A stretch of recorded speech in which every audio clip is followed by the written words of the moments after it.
Hello friends, आज की video में हम डिस्कस करने वाले हैं digestion and absorption of protein. इस वीडियो में हम डिस्कस करेंगे कि प्रोटीन का कैसे डाइजेशन होता है और कैसे उसका एब्जॉर्प्शन होता है। ये सब हम इस वीडियो में डिस्कस करेंगे। अगर ये वीडियो आपको अच्छी लगती है तो वीडियो को प्लीज़ लाइक कीजिएगा और चैनल को सब्सक्राइब कीजिएगा। तो सबसे पहले समझते हैं जो हम फूड इनटेक करते हैं उसमें जो मेनली डेली रिक्वायरमेंट होती है एक अडल्ट के लिए जो होती है वो होती है 0.5 से 0.7 ग्राम पर केजी बॉडी वेट। ये किसके लिए होती है? अडल्ट के लिए। वहीं अगर हम चिल्ड्रन की बात करें जो 1 से 3 साल तक के चिल्ड्रन होते हैं उनके लिए जो प्रोटीन की रिक्वायरमेंट होती है वो 4 ग्राम पर केजी वेट बॉडी वेट होता है कि इतना छोटे बच्चों के लिए होना चाहिए। और जो सोर्स होता है डाइटरी प्रोटीन का वो हमको पता ही है, मिल्क, मीट, एग, चीज़, उसके अलावा सोयाबीन, वीट, ये जो सब चीज़ें होती है ये क्या होती है? प्रोटीन का सोर्स होती है। अब प्रोटीन हमने इनटेक तो कर लिया, लेकिन प्रोटीन का हमारी बॉडी में आने के बाद डाइजेशन कैसे होता है उसको समझते हैं। तो सबसे पहले प्रोटीन हमने इंटेक किया तो हमें पता है कि जो भी प्रोटीन हमने इंटेक किया उसका डाइजेशन सबसे पहले हमारे स्टमक में स्टार्ट होता है। प्रोटीन का डाइजेशन कभी भी माउथ में नहीं होता है। माउथ में जो होता है वो सलाइवा उसको लुब्रिकेट करता है। सलाइवा माउथ में प्रोटीन को लुब्रिकेट करता है। उसके अलावा जो फूड में जो बैक्टीरियाज वगैरह या कुछ होते हैं उनको किल करने में भी जो सलाइवा हो वो करता है। मेस्टिकेशन और च्यूइंग जो हो जाता है तो फूड बोलस में कन्वर्ट हो जाता है। बोलस में कन्वर्ट होने के बाद हमारे ईसोफेगस से होते हुए जो फूड होता है वो हमारे स्टमक में आ जाता है। फिर जो मेनली जो प्रोटीन का डाइजेशन स्टार्ट होता है वो स्टमक में होता है। स्टमक में क्या होता है? स्टमक में एक हार्मोन होता है गैस्ट्रिन हार्मोन। गैस्ट्रिन हार्मोन क्या करता है? जो कि गैस्ट्रिक म्यूकोसल सेल से क्या होता है? सिक्रीट होता है। गैस्ट्रिन हार्मोन क्या करता है? स्टिमुलेट करता है रिलीज किसका? गैस्ट्रिक जूस का। गैस्ट्रिक जूस का रिलीज को इनिशिएट करता है, स्टिमुलेट करता है गैस्ट्रिन हार्मोन। जो गैस्ट्रिक जूस होता है उसमें मेनली होता है हाइड्रोक्लोरिक एसिड, पेप्सिनोजन और रेनिन इन इन्फेंट्स। जो बच्चे होते हैं, छोटे बच्चे होते हैं, उनमें रेनिन भी होता है। इसके अलावा हाइड्रोक्लोरिक एसिड और पेप्सिनोजन होता है। पेप्सिनोजन जो होता है वो जाइमोजन्स फॉर्म, जाइमोजन्स फॉर्म मतलब वो इनएक्टिव फॉर्म में होता है पेप्सिनोजन। अब एक एक करके इनके बारे में समझते हैं। Hydrochloric acid denature protein, decrease the pH, activate pepsinogen, kill some bacteria. इस जो हाइड्रोक्लोरिक एसिड होता है वो क्या हेल्प करता है?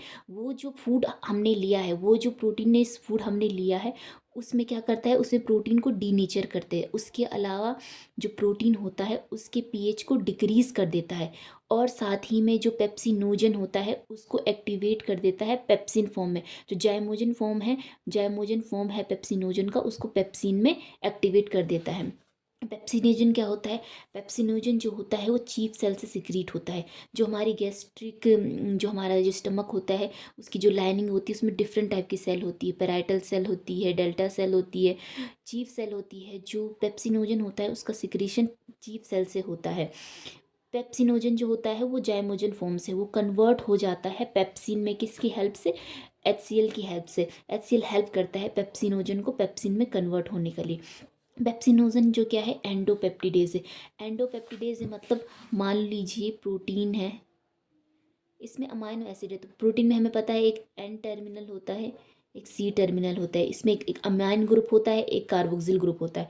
तो ये क्या होता है? एंडोपेप्टिडेज। मतलब ये कहीं बीच से क्या करेगा? पेप्टाइड बॉन्ड को ब्रेक करेगा। एक्सोपेप्टिडेज कौन होता है? जो साइड से पेप्टाइड बॉन्ड को ब्रेक करते हैं, लेकिन एंडोपेप्टिडेज बीच से पेप्टाइड बॉन्ड को ब्रेक करता है। तो क्या हो जाता है? ये एंडोपेप्टिडेज है जिसका ऑप्टिमल पीएच कितना होता है? 2 होता है। ठीक है। ये कैटेलाइज करता है, हाइड्रोलाइसिस करता है बॉन्ड को, जैसे phenyl aniline, tryptophan, tyrosine, methionine.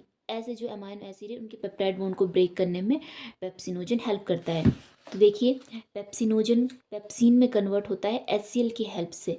इसके अलावा जो पेप्सिन होता है फिर वो क्या करता है? प्रोटीन को प्रोटियोजेस और पेप्टोन्स में क्या कर देता है? ब्रेक कर देता है। अभी तक जो हमारे पास लॉन्ग प्रोटीन्स की चेन थी उसको प्रोटियोजेस और पेप्टोन्स में क्या कर देता है? ब्रेक कर देता है।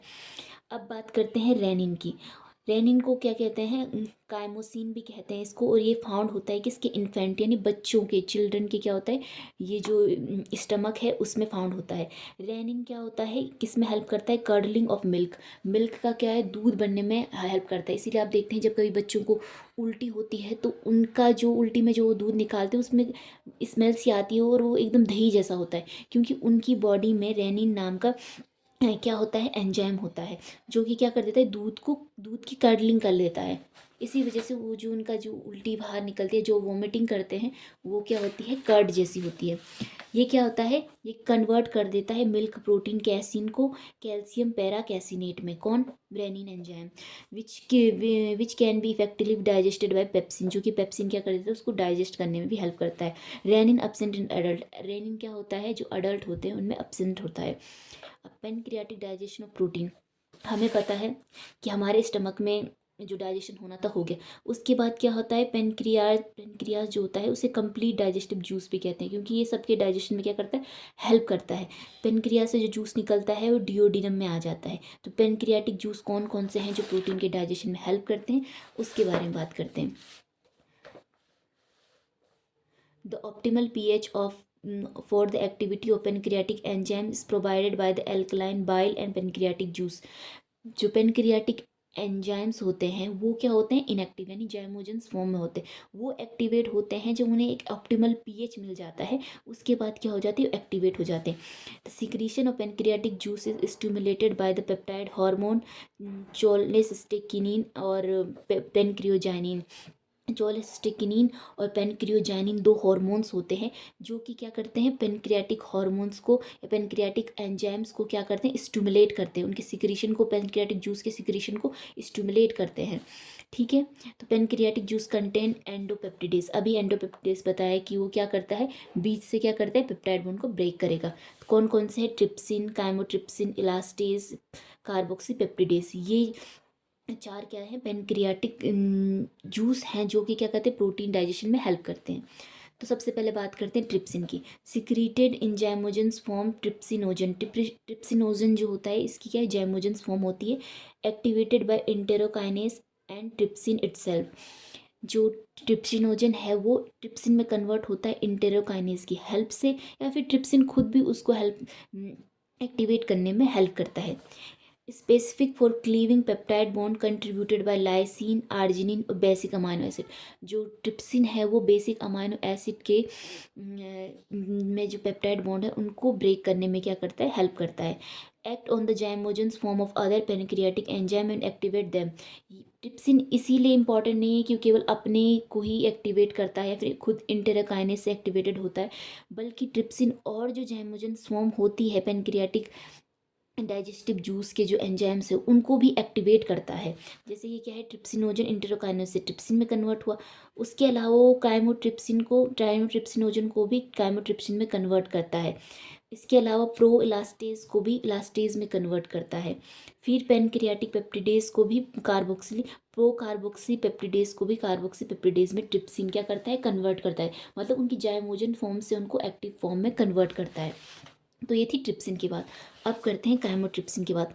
काइमोट्रिप्सिन की जाइमोजन फॉर्म होती है काइमोट्रिप्सिनोजन, और ये किसके द्वारा एक्टिवेट होता है, ट्रिप्सिन की हेल्प से क्या होता है, ये एक्टिवेट होता है, एक्टिवेटेड बाय ट्रिप्सिन। ठीक है, hydrolyse the peptide bond formed by the carboxylic group of aromatic amino acid. जो अब हमने कहा कि जो ट्रिप्सिन है वो भी पेप्टाइड बॉन्ड को ब्रेक करता है, तो क्या अंतर है ट्रिप्सिन और काइमोट्रिप्सिन में, काइमोट्रिप्सिन में ये अंतर है कि ये एरोमेटिक अमाइनो एसिड के पेप्टाइड बॉन्ड को ब्रेक करता है। अब बात करते हैं इलास्टेज की। इलास्टेज की जो जाइमोजेंस फॉर्म होती है वो प्रो इलास्टेज होती है, एक्टिवेटेड बाय ट्रिप्सिन। ट्रिप्सिन क्या करता है, उसको एक्टिवेट करता है। Act on the peptide bond formed by the amino acid like glycine, alanine, serine. ये क्या है, जो ग्लाइसिन, एलानिन, सेरीन जैसे जो अमाइनो एसिड होते हैं उनके पेप्टाइड बॉन्ड को ब्रेक करने में क्या करता है, हेल्प करता है इलास्टेज। चौथा जो है कार्बोक्सीपेप्टिडेज। कार्बोक्सीपेप्टिडेज जैसे नाम से पता चल रहा है कार्बोक्सीपेप्टिडेज, तो ये क्या करता है, जो अमाइनो एसिड के जो कार्बोक्सिलिक ग्रुप होता है, कार्बोक्सिलिक ग्रुप होता है उससे जो अमाइनो एसिड होते हैं उनको रिमूव करने में क्या करता है, हेल्प करता है, उनके पेप्टाइड बॉन्ड को ब्रेक करता है। कार्बोक्सिलिक टर्मिनल हो जो होगा, कार्बोक्सिलिक टर्मिनल जो होगा उसके पेप्टाइड बॉन्ड को ब्रेक करने में क्या करता है, ये हेल्प करता है। Trypsin and chymotrypsin, trypsin degrade the protein into small peptide further hydrolyse into dipeptide and tripeptide carboxyl present in the pancreatic juice. ये क्या है, प्रोटीन्स और पेप्टोन्स जो हमारे बने थे उसको फर्दर क्लीव करने के लिए क्या करता है, कार्बोक्सिल पेप्टिडेज हेल्प करता है। इसकी जो जैमोजन फॉर्म है वो है pro carboxy peptidase activated by trypsin. Trypsin उसको क्या करता है, एक्टिवेट करता है। ये एक मेटलो एंजाइम है, रिक्वायर क्या होता है, जिंक इसको चाहिए होता है इसकी एक्टिविटी के लिए। इसके अलावा pancreatic proteases resist the formation of free amino acid and small formation करता है किसका, फ्री अमाइनो एसिड का, स्मॉल पेप्टाइड्स का, ठीक है। अब इसके अलावा ये तो बात हुई पेनक्रियाटिक एंजाइम्स की, पेनक्रियाटिक डाइजेस्टिव जूस की जो प्रोटीन के डाइजेशन में हेल्प करते हैं। अब बात करते हैं intestinal digestion of protein. Intestine से भी कुछ जूस निकलते हैं जो कि क्या करते हैं, हेल्प करते हैं प्रोटीन के डाइजेशन में। जो स्मॉल इंटेस्टाइन है उसकी एपिथेलियल सेल, स्मॉल इंटेस्टाइन की जो इंटेरोसाइट सेल होती है वो भी कुछ जूसेस प्रोड्यूस करती है जो कि क्या करता है, हेल्प करता है डाइजेशन में। वो क्या करती हैं, एमाइनोपेप्टिडेज। एमाइनोपेप्टिडेज क्या होता है, नॉन स्पेसिफिक एक्सोपेप्टिडेज है। एक्सोपेप्टिडेज मतलब ये साइड से, जो साइड पे जो बॉन्ड होंगे उनको क्लीव करेगा, पेप्टाइड बॉन्ड होंगे उनको क्लीव करेगा। कौन सी साइड से, cleave the N terminal amino acid on the one of the produce from the amino acid. ये क्या करता है, जहाँ से अमाइनो टर्मिनल्स होगा वहाँ के पेप्टाइड बॉन्ड को क्या करेगा, ब्रेक करता है, इसीलिए इसका नाम क्या, अमाइनो पेप्टिडेज। इसके अलावा है dipeptidase, act on different dipeptides to liberate amino acid. अब कोई डाइपेप्टाइड है, डाइपेप्टाइड मतलब उनमें क्या है, पेप्टाइड बॉन्ड है, दो पेप्टाइड बॉन्ड है, उनको क्या करते लिबरेट करने में कौन हेल्प करेगा, डाइपेप्टिडेज। तो अमाइनोपेप्टिडेज के कुछ एग्जांपल है, जैसे ल्यूसीन अमाइनोपेप्टिडेज हुआ, ये क्या करता है, N terminal residue basic for glycine और कुछ जो स्मॉल क्या है अमाइनोपेप्टिडेज तो उसको लिबरेट करने में हेल्प करता है। इसके अलावा प्रोलीन अमाइनोपेप्टिडेज, ये क्या करता है, remove proline from the amino terminus, proline को रिमूव करता है। उसके बाद डाइपेप्टिडेज एंड ट्राइपेप्टिडेज होता है, क्या करता है, डाइपेप्टाइड और ट्राइपेप्टाइड के बॉन्ड को ब्रेक करता है और amino peptidase free amino acid क्या करता है, फॉर्म करता है। सो इस तरीके से देख ली, माउथ में कोई डाइजेशन नहीं हुआ, कोई क्योंकि डाइजेस्टिव एंजाइम नहीं है। स्टमक में पेप्सिन, रेनिन था, एचसीएल भी था, लेकिन जो मेनली था पेप्सिन था जिसने क्या डाइजेशन में हेल्प किया था।